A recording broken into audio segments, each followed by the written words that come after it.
And now, my friends, time for a difficult part of our narrative. Stories such as these are a cascading carnival ride of emotions.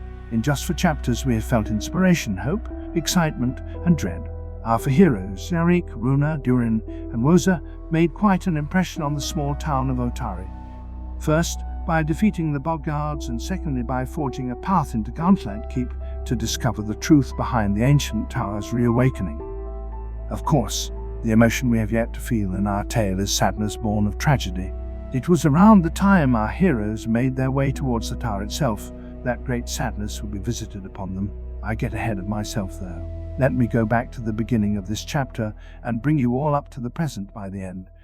The party had thrown their full commitment towards investigating Gauntlet. After dealing with the corpse lights in the chapel to Nimbaloth, they decided that supplies should be secured before any further progress could be made. This led them back to the blacksmithy shop, Blades for Glades. While they made basic purchases and received an appraisal on a blade they found in the lighthouse, they struck up a conversation with the owner, Carmen Rajani. The handsome but abrasive blacksmith revealed some of the information regarding his family and his desire to run Otari as its mayor. Carmen claimed to be the descendant of one of the original Rose Guard adventurers, the fighter Vol Rajani. He believed his family was descended from nobility from the dark lands of Nidal, and that if he was elected mayor, he would do away with the injustices that he said ran rampant under Mayor Ozip's watch. When asked about his ancestral sword stored in Dawnflower Library, he grew angry and said it was one of the injustices that needed to be corrected in Otari. He refused to tell how the blade went from being in his ownership to Mayor Ozip's, though he mentioned something about the mayor's wealth and an auction. Carmen's fury at his family heirloom being treated as a museum exhibit was palpable, and soon after he returned to his work, uninterested in continuing conversation with the party that day. In Wynn's shop, the party was able to tell the enigmatic merchant of their encounter in the haunted chapel, including describing the symbol of Nimbaloth to her. Wynn told the party this was troubling indeed. Nimbaloth is the name of an elder Artagod associated with undeath and hauntings. It was always rumored that Belkara had constructed Gauntlet as some type of shrine to her deity. If that deity was actually Nimbaloth, then Rin believed that explained why her visions of the future were filled with death and tortured spirits.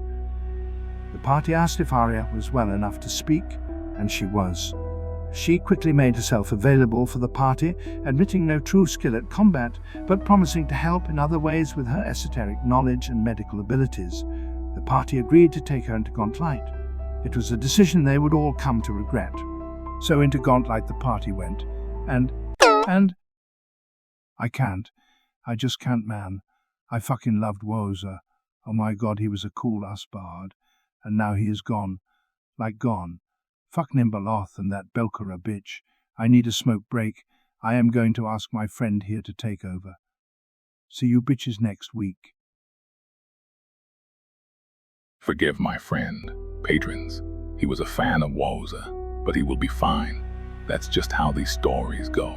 Heroes rise and heroes fall, but it's the lessons they leave behind for us that matter most. I, for one, will remember Woza's bravery, but let's not get ahead of ourselves.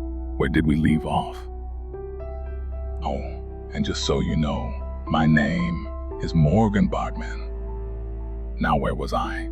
Oh yes, our heroes had just agreed to take the scholar, Arya, into Gauntlet with them the next day. They spent the rest of their day paying a visit to a few places in town. Jarek worked on his special pancakes at the fishery. Durin, along with Runa, worked on additional research at Dawnflower Library, and Woza earned some coin at the Crook's Nook. Perhaps the most eventful interaction they had was when the party approached a stone ring pond to the north of town. There they met a druid named Whirlywing, a gnome that enjoyed mushrooms but who did not take well to the party's initial attempt to get information out of him. After some intense conversation, he reluctantly told the party of his personal mission to protect Oturia from a werewolf attack. One had occurred over 20 years ago. The attack resulted in the death of the wife of the owner of Oturia's market, a man named Colino. Whirlywing offered the circle's primal wares and spells to the party as needed, and asked them to keep any talk of werewolves a secret in order to avoid panic. The next day, the party set straight out for Gauntlet. There was conversation around what to do with the young woman, Arya, but Runa insisted she travel with the party closely, as opposed to hanging back. First, the party battled a strange will-o-wisp that seemed to feed on confusion. They then took a small boat from a camp near the outlying buildings that bore the symbol of a bird that Woza had also seen in the Crook's Nook back in Otari. They sailed the short distance to the furthest outlying structure of Gauntlet, and after Durin used his thievery skills to enter, found themselves in what appeared to be an ancient workshop. A terrifying will-o-wisp appeared upon entering this building, claiming in a booming voice to be named Spooky Wisp, and demanding the party serve it by getting a shiny object from the next room. Though some in the party fell for this ruse, it turned out to be a strange fey creature named Tangletop that was using illusion magic to get the party's help. He promised to give the party secrets he had learned from reading the journals of the previous owner of that building if they would agree to get his shiny from the mean bird doll in the next area. The hallway leading to the next room had 3 paintings.